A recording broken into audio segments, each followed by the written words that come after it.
आपल्या समाजात पहिल्यापासून स्त्रीकडे बघितलं जातं ते केवळ एका रिप्रोडक्शनचं संसाधन म्हणूनच, की मुलीचं जर लग्न झालं तर मुलीनी पहिल्यांदा काय करायला पाहिजे तर प्रेग्नंट होऊन त्या वंशाचा दिवा दिला पाहिजे. हं, तो जर दिला नाही, तर त्या अदरवाईज दॅट त्या लग्नाला काही अर्थ नाही. ही आपली एक पारंपरिक रूढी प्रथा चालू आहे. हं, आणि आता जेव्हा या रूढीला तडा लागतोय, मुली लग्न झाल्यावर सुद्धा म्हणतात, की मला आता लगेच बाळ नको आहे, मला करियर बघायचंय. हं, तिथून पुढे कुठेतरी कॉन्फ्लिक्ट सुरू होतो. हं, आज अशी कित्येक जोडपी आहेत ज्यांना फर्टिलिटी ट्रीटमेंट घ्यायची आहे, पण ते बाहेर नाही सांगू शकत.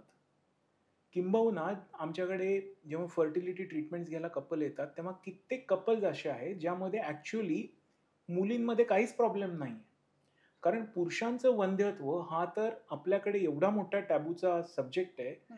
की पुरुषांमध्ये वंध्यत्व असूच शकत नाही, ही आपल्या समाजाची ॲब्सोल्यूट धारणा आहे. आणि त्याचं कारण आहे आपली पुरुषप्रधान संस्कृती.